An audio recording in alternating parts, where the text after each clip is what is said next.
you got to be real careful about that. Another method that was commonly used involved using a heavy powder such as tungsten or lead and securing it with a cork. And there was a couple different size corks, one for steel wood shafts and another for steel iron shafts. This method required that the club already be epoxied and cut to length, and any swing weighting came just prior to gripping the club. And of course, at this point, you would have to factor in how many swing weights the grip, and again, just divide by 5 would reduce the swing weight. In this procedure, the club maker pours the powder down the shaft until the swing weight's achieved, after which a cork is dropped in from the butt end and then tamped down with some sort of long ramrod to secure it in place. And this should only, and I mean only, be performed on a steel shaft that doesn't have an insert within the shaft, such as like the True Temper or Sensicor. And this method should never be performed with a graphite shaft, as the inside diameter is way too small for any amount of weight to be put in. And if it was put in, it would surely extend above the top of the hosel and create a shear point from within the shaft that could break at a later time. So for graphite shafts, use tip pins only. Now, with the advent of screw-weighted club heads, adding a heavier screw or multiple heavier screws is a simple and effective method of altering the swing weight. In addition, clubs can be completely built and the customer can go out and try the club as is. And if any additional weight is required, well, weight could be added while the customer's standing there waiting, often requiring no more than about a minute of their time. Now, the very last method of increasing the head weight is to add high-density lead foil tape to the outside of the club. And this is often done on pre-existing clubs rather than a brand new club. And it's going to require approximately 4 inches long of the half-inch wide lead tape to equal 1 swing weight. And while you might feel this application of lead tape detracts from the cosmetics of the club, it may be your only option, and so that's why it deserves attention here. And if you just look at any of the tour players' irons or wedges, you might very well see some of this lead foil tape on their clubs. And the great thing about adding lead tape is the center of gravity of the head remains unchanged compared to adding weight to the hosel of an iron or a wedge. And often players believe that putting this lead tape on a certain position of the club heads could influence a fade or a draw.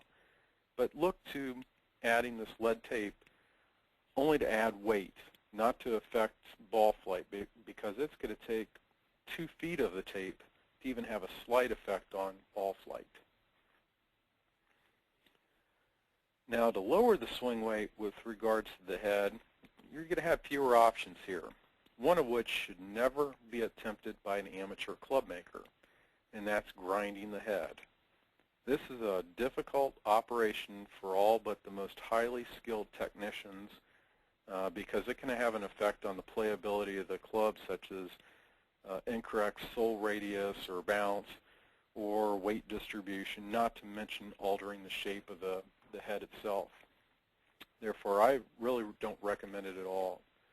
Additionally, if you do grind the heads, if the head requires plating, as the case in chromed models, that's going to have to be done at a premium expense. Or in the case of stainless steel, you're going to have to buff or polish or tumble the head back to its original finish. Now, a better way to lower the swing weight is to find lighter components in the weight of heads, if that's at all possible, or in the shafts. Now, if a head is equipped with ports to accept adjustable weight screws, well, the club maker might be able to use lesser weight replacement screws. Many of these screw-weighted heads don't come from the foundry with a minimum weight screws, so this becomes a feasible method of obtaining lighter club head weights. But you should be aware that the screws from one manufacturer to the next may not be interchangeable, probably aren't, as the threadings may be different even though the outside diameter of the screw itself is the same. And just as any weight change in the club head will alter swing weight, so will any changes in the grip section. We already talked about the weight of the grip had an influence on swing weight, and a heavier grip will reduce the swing weight. So too will additional build-up tape, although it would require way too many wraps and unduly influence the grip size to make it a viable option of reducing swing weight. Now, counterweighting is adding weight to the grip end of the club and securing it in the butt of the shaft, or by wrapping lead tape on the grip. The counterweight, it's applied at the very end of the club. It will have a slightly different effect than just by adding the grip. The plug, if it, like pictured over on the right-hand side, where it rests at the very butt end of the shaft, that's going to be 14 inches from the fulcrum point rather than 10 inches like the center of mass of a grip. Therefore, the counterweights will usually reduce each swing weight with 4 grams of weight rather than the 5 that you normally see with the grip. Okay, in our next slide here, we're going to show the different ways of swing weighting, such as the powder and cork method, the tip pins that get epoxied in place, or the weighted replaceable screws. Now, sometimes the heads of the weighted tip pins could be as much as 1/8 of an inch thick. If that's the case, the shaft tip may need to be ground that extra 1/8 of an inch to accommodate the, or at least maintain the length that we want in the golf club. Okay, I think I've babbled enough today that we're not going to have time to show you the method of pre-calculating swing weight when we don't have a scale. But if there's enough interest out there, we could do a mini webinar on this topic at a later date. But as a recap, the majority of clubs that are purchased off the rack today are produced to lengths and swing weights that don't vary drastically from one manufacturer to another. There has been attempts made to deviate from the norm, some of which were successful, others weren't. For example, ping golf clubs were some of the lightest clubs ever mass-produced, with a light swing weight of C9. Dave Pelz in the mid-1980s introduced the Featherlight clubs. They were produced in the high B to low C swing weight range. Those were very short-lived in the golf industry.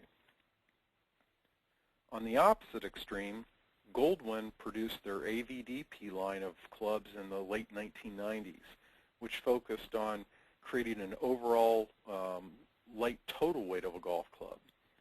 And the swing weights of those clubs were close to E0, but that was a result of using an ultralight grip that only weighed 11 grams.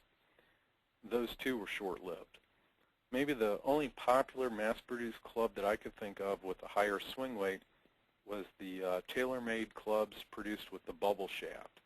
These weighed in around D5 to D7, depending on if it was a driver or a fairway wood. But again, the reason why the swing weight was higher was the use of a lighter weight grip. Those were in the mid to low 30-gram ranges. The key issue with off-the-rack clubs is they need to be mass-produced to some